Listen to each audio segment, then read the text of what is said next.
What's up, everybody? What's going on? Hope you're having a good Friday. If you're watching this, it's Saturday, but it is Friday, but I'll be uploading, or what the hell, I don't know when I'll upload this video, Friday or Saturday night. Maybe I'll put 2 videos up on Friday, just to get 97, talking about 97 done in the books. So everybody can watch it, whoever wants to, because I gotta start talking about 98 soon. This video is my year in wrestling video, 1997 part 6.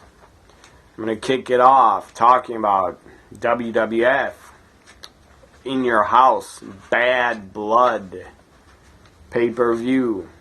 My last video I ended talking about World War III 97. So I'll go back a little, talk about In Your House Bad Blood from October 97. Here we go. First match was the Nation of Domination, D'Lo Brown, and Rocky Maivia defeat the team of the Legion of Doom and Ken Shamrock. But Ken Shamrock could not compete. I guess he's injured. So it was just Road Warriors in a handicap match against the Nation of Domination, and the Nation defeat the Legion of Doom. Max, Mini, and Nova defeat some other midgets. I can't remember their names or pronounce them. Henry Godwin and Phineas Godwin, the Godwins, defeat the World Tag Team Champions, the Headbangers, to win the tag team titles. The Headbangers would only have the tag titles for 1 month. Pretty pointless, but then the Godwins, I guess, just won the titles to lose them and put over the Legion of Doom. And then the Legion of Doom became the World Tag Team Champions on a Monday Night Raw, I believe from, December 97. Or November. Or hell, maybe it was October 97 when the Legion of Doom won the tag titles. Up next was Owen Hart defeating Farouk in the finals of the Intercontinental title tournament to win the Intercontinental Championship. And Steve Austin, I believe, was on commentary, was Stone Cold, and he hit Farouk with the title belt. DOA, the team of DOA, Chains and 8-Ball defeat the team of Savio Vega and Miguel Perez Jr. Bret Hart and Davey Boy Smith defeat the team of Vader and the Patriot in a flag match. You had the Canadian flag against Canadian flag Bret Hart was representing Canada, and the United States flag that the Patriot was representing the United States of America. So that was it was an okay tag match, okay flag match. It turned into a brawl on the outside most of the match, but it was okay. Main event was the first ever Hell in a Cell match. HBK Shawn Michaels with Triple H and Chyna outside of the cell defeats The Undertaker, as I said, in the first Hell in the Cell match. How did The Undertaker get defeated?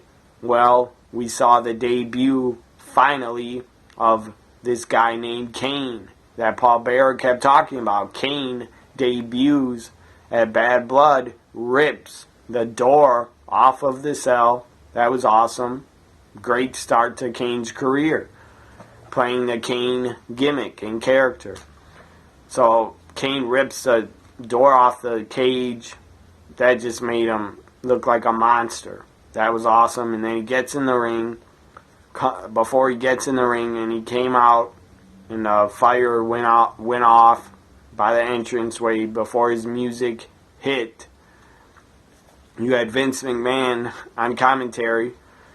Little fact, Bad Blood in Your House was the last pay-per-view ever that Vince McMahon did commentary on the entire show. So it was Vince McMahon's last pay-per-view working commentary full time on pay-per-views like he did for so many years in 96 and 97 and 95 and 94. He did a few pay-per-views in 93 and even SummerSlam 92 Vince called. So, and he caught a few others. SummerSlam 90 Vince called. I don't think he called any in 1991. So, but he did come back and call Survivor Series 92 and SummerSlam 92. So, whatever. Vince basically retired from commentary after Bad Blood in Your House, just to work backstage in a gorilla position on the headphones, on the headset, telling the commentators now. He basically tells them what to say at what times and what he wants them to say and what he wants them to get over. He tells them. It's Vince a lot of the time telling the commentators, JBL and Cole and Saxton, basically what to say when he wants them to say something. So, Vince yells basically, "That's gotta be Kane! That has gotta be Kane!" And then Kane comes in the ring face to face with Taker. They had the red spotlight on the ring. That was a great decision to do that, whoever came up with that, to leave the red light on the ring. Face to face with his brother, The Undertaker. Kane slaps him in the face and then picks him up, hits a tombstone power driver, leaves the ring. Paul Bearer was with him, and then Shawn Michaels climbs over, puts his arm over Taker. 1, 2, 3. Shawn Michaels wins the Hell in a Cell match and gets a title shot at Survivor Series 97. So that was In Your House Bad Blood from October 5th, 97. One or two matches were pretty good. The best match, obviously, on the show was a Hell in a Cell match. It was a very good match, and it was just epic. Up next, I'm going to talk about Survivor Series 97 from Montreal, Quebec, Canada. Took place November 9th, 97. And this was the event where it happened, the Montreal screwjob. I'm not going to talk about it a lot, but I'll talk about it a little bit. Because if I do talk about it a lot, I would just go on for probably over 10 minutes. And I don't want to go on and on about the Montreal screwjob because everybody already knows what the fuck happened. Everybody that is a wrestling fan already knows what happened and what went down.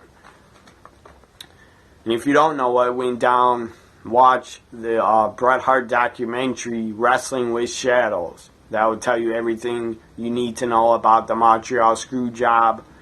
It is through the eyes of Bret Hart, but it tells the story of it.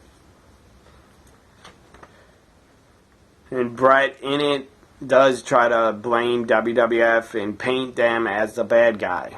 Well, WWF had the right to basically keep their world championship in their company because Vince was afraid Bret Hart would screw him, and Eric Bischoff would have loved to probably get the WWF championship on Nitro and throw it in the trash. So I don't blame Vince for doing the screw job finish because he had to protect his company.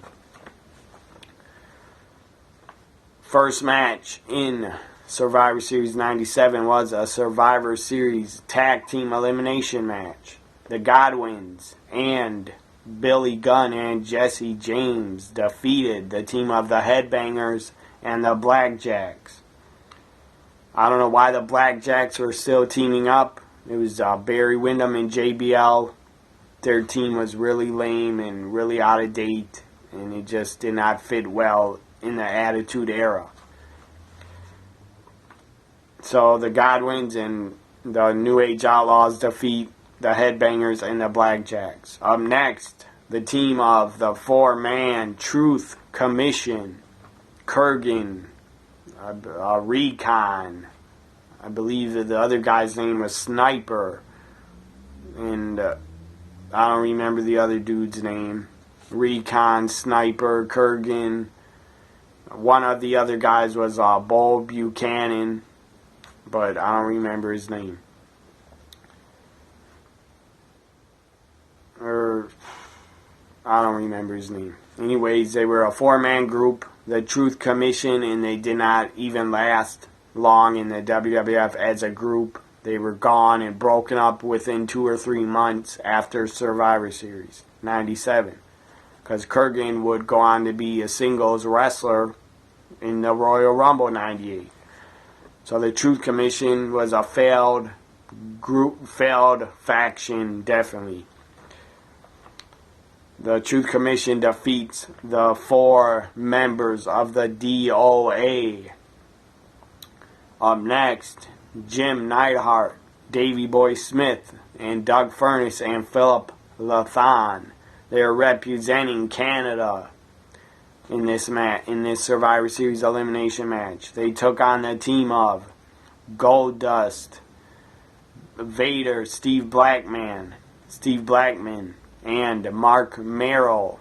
Goldust, before the match, in a promo, he wouldn't even talk. He looked like he didn't want to be there. In his character, he looked like he was about to snap. Basically, he wouldn't talk. He wasn't a good teammate for Vader's team.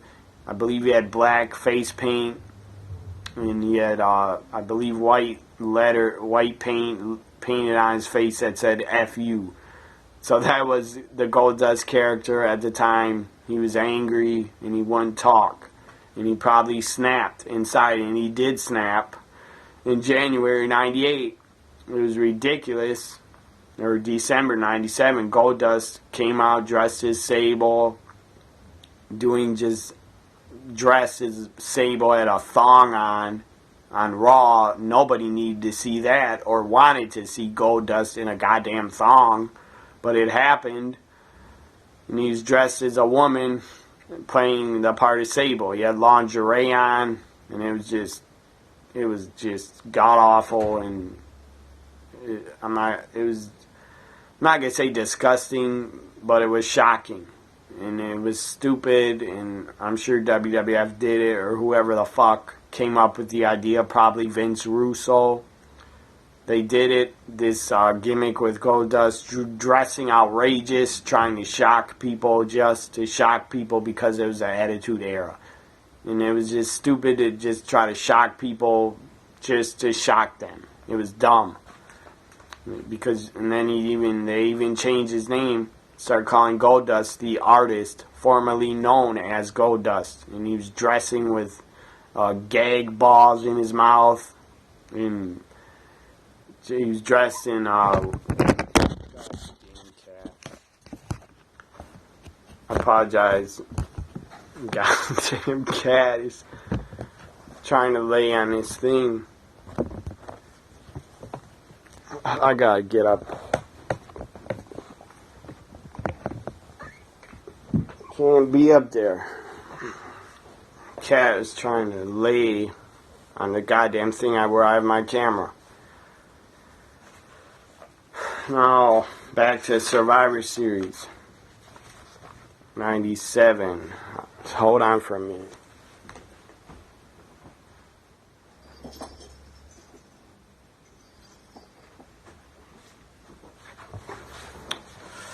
Okay. Anyways, I'm done talking about the Goldust outrageous character that he started playing. So, team Jim Neidhart, Davey Boy Smith, Doug Furnace, and Philip Lathan win. And I believe they swept Vader's team. They swept them. And nobody got eliminated. Up next was the Legion of Doom, Ahmed Johnson and Ken Shamrock.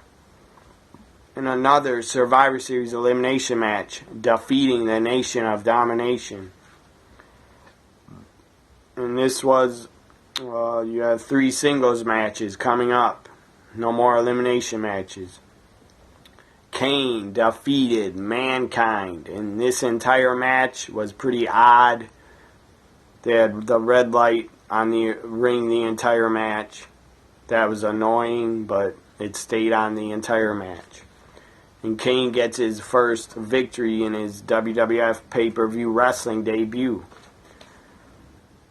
Stone Cold Steve Austin defeats Intercontinental Champion Owen Hart to win the Intercontinental title. And he would not have it very long at all. I believe he was stripped of it or something. I know he threw it into a lake or a river. He threw the Intercontinental title in a lake or river. I don't know why. I don't remember why. I think he was stripped because he was injured, and then the title was given to The Rock. Or maybe The Rock beat Steve Austin. I don't remember. The main event was Shawn Michaels challenging Bret Hart for the WWF Championship. This would be Bret Hart's last WWF pay-per-view wrestling until WrestleMania 26, where he would come back and have one match. Anyways, I'm not going to talk long about the screw job because everybody knows the goddamn story. I'll just give my thoughts. Some people out there think that it was a work. That Bret Hart and the WWF, the entire screw job was a work. And Bret Hart was somehow involved. Or Bret Hart agreed and knew about the screw job and wasn't angry about it. I don't believe that. I don't believe Bret Hart was in on it. Anyways, my thoughts on the screw job. WWF and Vince McMahon did the right thing, not having Bret win and retain the title. But from Bret Hart's side, he said he would agree to drop the title the next night on Raw to Shawn Michaels before he went to WCW. But WWF didn't want that. They wanted him to drop it at Survivor Series. Well, then Bret Hart, I'm sure he let his ego get in the way. He refused to drop the title in Canada. For some reason, he refused to drop and lose the title in Canada, I guess because he saw himself as a Canadian hero. And the people, he didn't want to lose in front of them. That's just very, very dumb thinking. It's a job. It's a work. If you're told by your boss, if you're told by Vince or whoever that you gotta lose tonight and you gotta do the job, do the goddamn job. You can argue it, you can disagree and fight about it and try to change his mind, but just agree to do the job. And it's not like, who cares? I mean, nobody would have thought any less of Bret Hart if he would have lost in Montreal. Nobody would have thought any less of him. It was just stupid on his part to not want to lose that Survivor Series. But then again, he probably let his ego get in the way. Anyways, he goes to WCW after the Montreal screw job. Bret was pissed. Earl Hebner went like this, rang the bell early. And Bret Hart took Shawn Michaels down by his legs like he was really angry, and he could have kicked Shawn Michaels' ass. Anyway, Shawn Michaels took the belt, walked past Vince, screamed at Vince like he was angry at Vince. I doubt he was angry at him. Shawn knew the finish, and he knew what they were going to do to Bret. So Shawn wasn't angry at Vince. So Shawn runs out of the arena with the title probably really quick. And I don't know how he got out of the building because the fans were probably super angry and would have attacked him if they saw him. Anyways, Brett looks in shock when it happened. He's pissed. He spits a huge loogie. He spits in Vince McMahon's face. And then Vince goes like this and wipes it off. And then he destroys the television monitors at ringside. He destroys them. He's smashing them on the ground and on the table because he's pissed. And I don't blame Brett for being pissed. The guy worked for WWF for 14 years, or I think 12 years or 14 years he was there. He busted his ass for the WWF. He only missed 2 shows ever in 12 or 13 years. He only missed 2 shows. So I respect Bret Hart a lot. But whatever. WWF, in my opinion, was in the right to screw him. Nothing against Bret Hart. I respect the man, and I like Bret Hart. I think he's a great guy. I think he's a good guy personally. I like the man. And I respect him and what he's done for wrestling and what he's done in the ring. He's one of the best technical wrestlers ever. So Bret goes to WCW. Backstage, after he spit in Vince's face, Vince confronted Bret and gave Bret what he wanted because he owed it to Bret, so he gave it to him. He went in Bret's dressing room and Bret punched Vince in the face and knocked him out. I don't know if he knocked him out. I don't know the true story. I don't think he knocked him out. Probably knocked Vince on the ground, and then Vince got up and walked out of the locker room. You can see Vince walking out of Bret's locker room. He looks like he's limping a little bit, and he looks dazed, and he looks upset. So he leaves Bret's locker room on the Wrestling with Shadows documentary after getting punched in the face. So Vince let Bret hit him in the face. So that was a good, cool move by Vince to, do that. I'm sure he did it out of respect for Bret, and to say, you want to hit me, go ahead and hit me. Anyways, whatever, he goes to WCW. Everybody knows that. And the reason he leaves for WCW because Vince told Bret he couldn't afford to pay him what he wanted and what WCW would pay him. So Vince told Bret to go ahead and go to WCW. So this was December 15th. Bret Hart makes his first WCW appearance when he's accompanied by J.J. Dillon to referee the match between Eric Bischoff and Larry Zbyszko at Starrcade. So December 15th was his first WCW appearance. I think it was on a Nitro. Anyways, that was Survivor Series 97. Pretty good pay-per-view, and Survivor Series 97 will go down in history as one of the most shocking pay-per-views and memorable because of the screw job. Now I'm going to talk about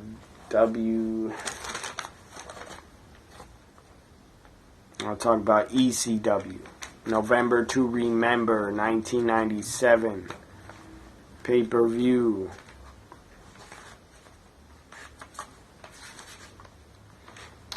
November to Remember took place on November 30th, 97 from Pittsburgh, Pennsylvania, I think, or somewhere in Pittsburgh. First match, Chris Candido, and it turned into a tag match. Chris Candido and Lance Storm. They may have been the former tag champ, or they became the ECW tag champs in '98, and they did not get along. Or maybe late '97 they were tag champs. Anyways, Chris Candido, Lance Storm defeat the team of Tommy Rogers and Jerry Lynn.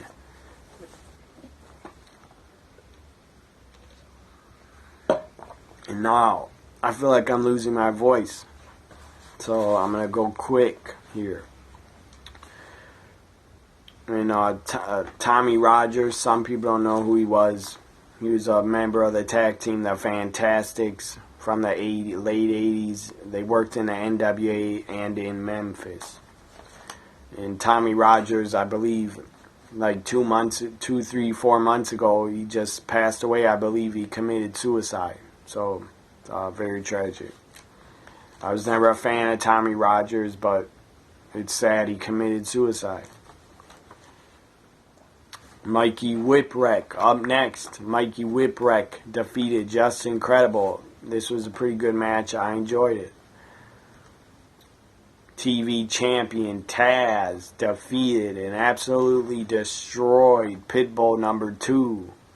It was not a very long match, but that was the Taz character to destroy people and make Taz look stronger and stronger, building Taz to face Shane Douglas and become the ECW champion eventually.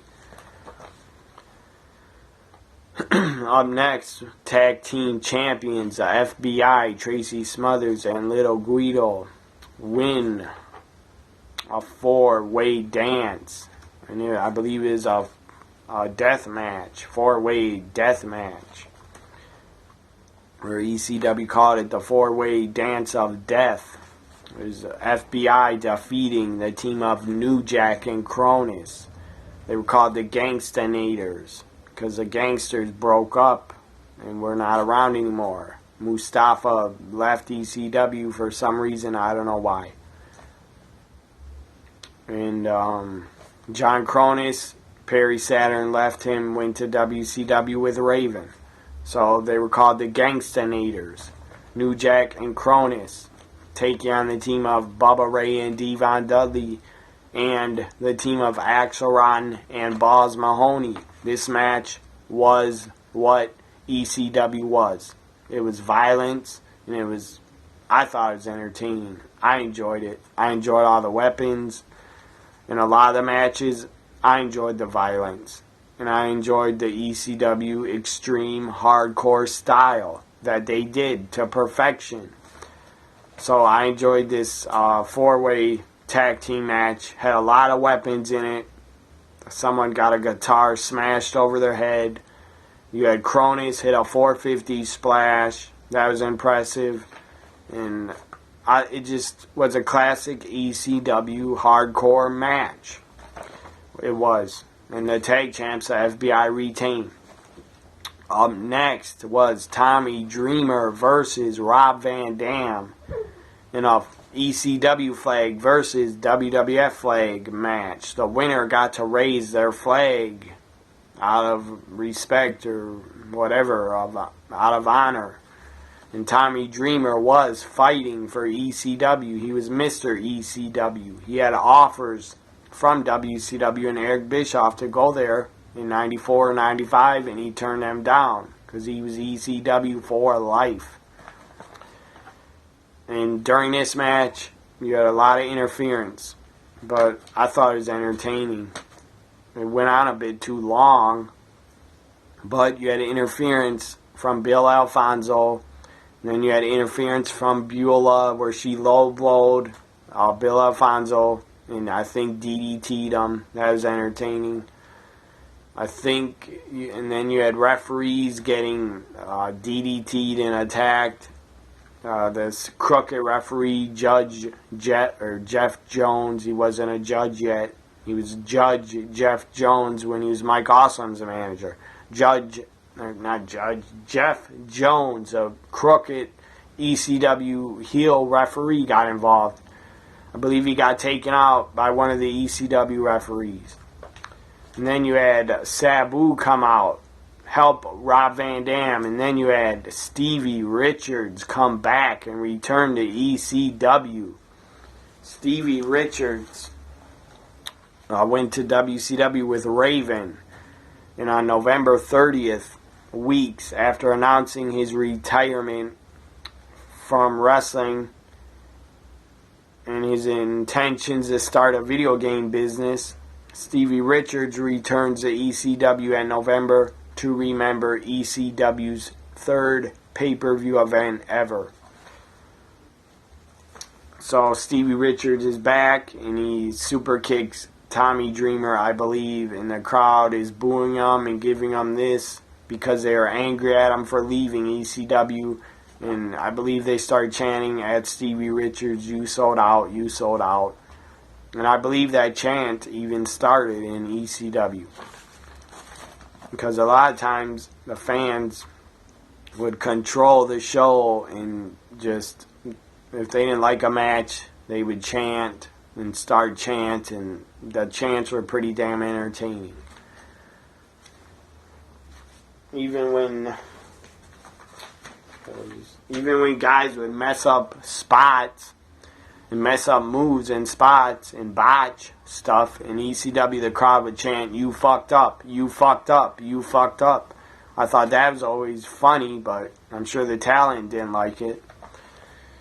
And just great chants. I mean, heels were on the microphone, or people were on the microphone that they didn't want to hear or they got pissed off at.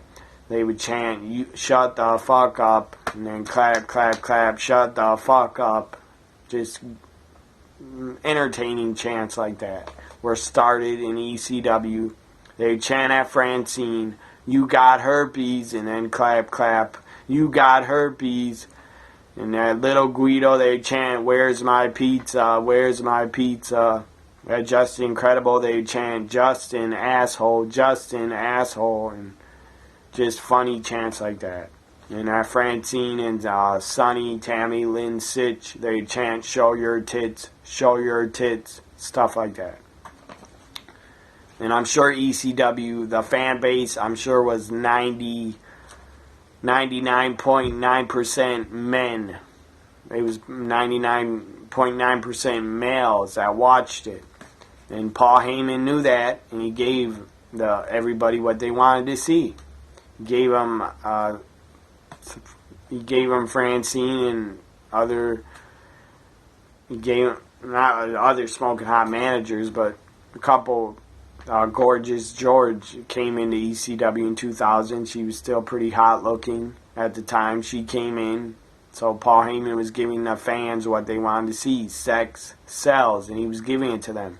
Francine would come out on every pay-per-view with her tits hanging out of her top, and she was wearing a thong on live pay-per-views, and she looked pretty damn good. And whatever. Other women that were involved in ECW can't go up there. Bad cat. You did it again, you son of a bitch. Hold on a minute.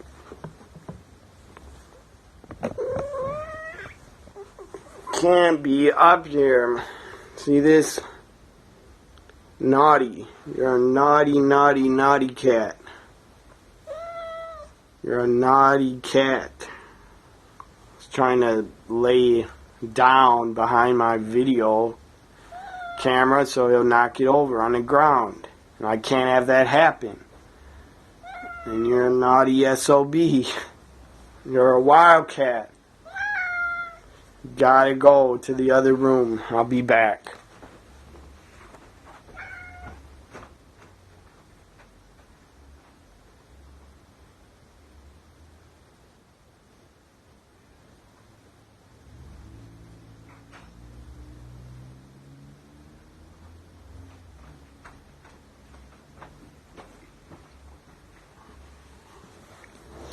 I apologize for leaving everybody, but I had to do it. Had to get my cat in the other room and close the door on him. Now he's in the basement running around. So he's fine down there. He enjoys it. Walking around in the basement. Back to ECW November to Remember 97. I'm done talking about the females and the sex and the violence that was involved in ECW. But it was obvious that Paul Heyman knew his audience, and he was giving the ECW fans and audience what they wanted basically all the time. Up next, after Tommy Dreamer and Rob Van Dam wrestled to a no contest. I believe RVD and Sabu and Bill Alfonso cover Tommy Dreamer with the WWF flag. And then I think the lights go out and the Sandman appears with the beer and his Singapore cane, or maybe the Enter Sandman music hit and the Sandman came down the aisle. Maybe came down that way and he was ready to take on Sabu. And there are tables, ladders, and I think it was called Canes match. Not tables, ladders, chairs. It was tables, ladders, canes. So, Sabu defeats the Sandman in a match where the use of ladders and tables was legal. Basically every match, weapons were involved, chairs, tables, whatever, anything else, barbed wire, fire, whatever. I never heard or saw a DQ in ECW in any other matches. I never saw a DQ happen.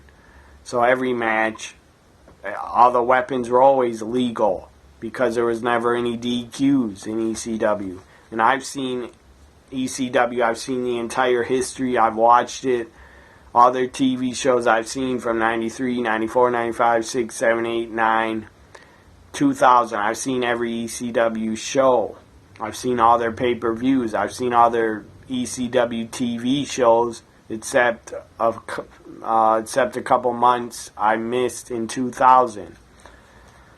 But I saw a lot of ECW in all their matches. They would never disqualify anybody for using weapons. So that's stupid to say ladders and chairs were legal in the match, because anything went in ECW matches. Not every match had weapons, and not every match got violent and out of control.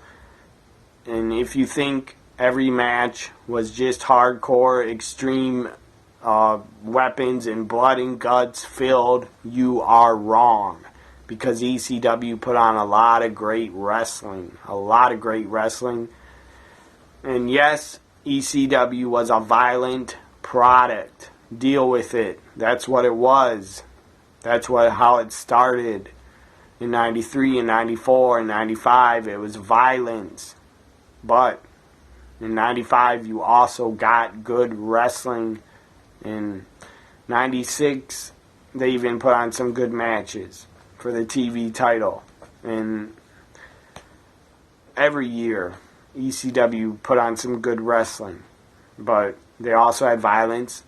But it was a violent company, so deal with it. And if you didn't enjoy it, you didn't enjoy it. I enjoyed the violence. And I still enjoy violence in wrestling. That's a reason I watch it. Anyways, Sabu defeats the Sandman. Up next, the main event was Shane Douglas challenging Bam Bam Bigelow for the ECW Championship. Bam Bam Bigelow just won the ECW title in Queens, New York City on an ECW hardcore TV taping. Or ECW TV. Bam Bam defeated Shane Douglas to win the ECW title. And the crowd in New York and Queens loved it. But Shane Douglas, in his home state of Pennsylvania, Shane Douglas defeats Bam Bam Bigelow to win the ECW Championship. So that was November to Remember 97. And if you see me, I just moved my bodies because my other goddamn cat was under my camera. But now they left. So that was November to Remember 97. Yes, it had some violence, but it also, I thought, was a pretty good show. Not a great show, but a good show. And I enjoyed it. I enjoyed every ECW pay-per-view except Hardcore Heaven 97 was the least best ECW pay-per-view in my opinion. Was Hardcore Heaven 97. It was not very good at all. November to Remember 97 was much better. And the ECW pay-per-views after Hardcore Heaven 97 were much better than Hardcore Heaven 97 was. Now I'm going to talk about Starrcade and WWF In Your House D-Generation X. And I want to finish up soon this video. Starrcade took place from Washington, D.C., and Sting would return to the ring for the first time in 18 months. He was back in the ring. First match at Starrcade was Eddie Guerrero, the Cruiserweight Champion, defeating Dean Malenko to retain. Vincent Scott Norton and Randy Macho Man Savage defeated the team of Ray Traylor. Ray Traylor was the big boss man in WWF. They defeated the team of Ray Traylor and the Steiner brothers. And Ted DiBiase was the Steiner brothers' new manager in 97. I don't remember why he left the NWO. Up next, Bill Goldberg. And his, I think this was his WCW pay-per-view debut. Bill Goldberg defeated Steve McMichael, and their match was really bad. It was just god-awful, and it was boring. And both guys could not really work. And both guys' style did not put on a good match and did not fit well. Perry Saturn defeated Chris Benoit by submission. This was a pretty damn good match. Buff Bagwell defeated Lex Luger. DDP defeated U.S. champion Kurt Hennig to win the U.S. title. That was pretty exciting to see DDP win his first singles championship. Larry Zbyszko defeated Eric Bischoff. Bret Hart was a special guest referee. And then Sting, after 18 months of after 15 months of not wrestling, Sting returned to the ring at Starrcade 97 and defeated Hollywood Hogan to win the WCW World Heavyweight Championship. And then the entire WCW roster, Cruiserweights, and the Giant, and Lex Luger, and the Steiners, the entire WCW roster came in the ring and celebrated with Sting, lifted Sting up with the title, and that ended Starrcade 97. It was a great end to Starrcade, very good end. It was just great to see Sting back in the ring, and he looked pretty good in the ring for being off for 15 months. It was a great end to Starrcade. To have Sting win the title and go over. Up next, I'm going to talk about WWF. In Your House. The Generation X. Took place December 7th. Taka Michinoku defeated Brian Christopher to win the light heavyweight championship in the finals of the light heavyweight championship tournament. So Taka becomes the first light heavyweight champion. Taka was a great light heavyweight, great worker. Los Bolicuas defeated the DOA. Nobody cared. Butterbean defeated Mark Merrill by disqualification in a tough man contest match. World Tag Team Champions, the New Age Outlaws, defeated the Legion of Doom by disqualification. And before that, on December 8th, the Legion of Doom was humiliated by members of D-Generation X, along with Jesse James and Billy Gunn, and they attacked the Legion of Doom and they shaved the mohawk of Road Warrior Hawk. And they humiliated the Road Warriors. They powerbombed Animal off the ring apron through a table. Back to D-Generation X In Your House. So the New Age Outlaws defeat the Road Warriors by disqualification. They would have another match at the next pay-per-view Royal Rumble 98.